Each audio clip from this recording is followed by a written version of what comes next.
Herbs in Action. Reflections and stories from the Phipps Conservatory and Botanical Gardens Botany in Action Fellows discussing herbs from around the world.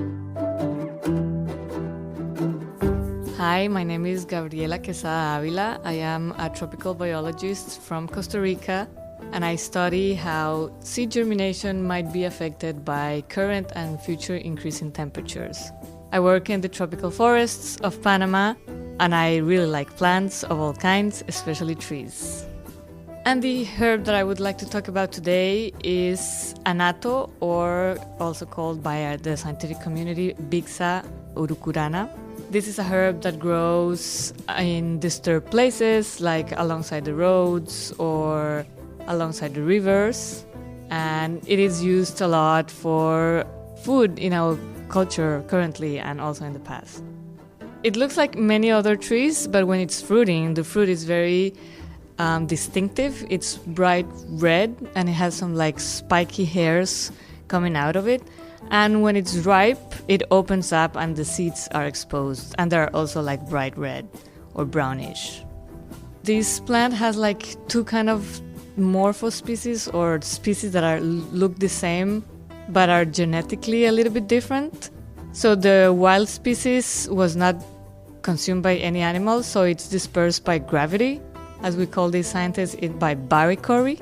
So the fruit is heavy enough and it falls out of the tree and it gets stuck to other plants, or it just flows around with the flow of the stream. But then the plant that it's more associated to people, we think that it's dispersed by humans as well. Like we have been so much in contact with this plant that it ripes up and we just collect the seeds and disperse them manually. So we call it in Spanish achiote, or well, in English, annatto, and they dry the seeds and the powder becomes kind of like oily. So it can also become a paste or just the powder, and you use it in rices, or you can use it for meat or chicken, or just make the food very colorful because it's super red. So a white rice becomes a red rice and very tasty. It's starting to be used also for pharmaceutical purposes. Even for cosmetic purposes, I imagine that as it's red, you can use it as a blush or something like that. And it also has proved antimicrobial and antioxidant properties. So they also are going to start trying to use it for like antibiotic creams or things like that in the future.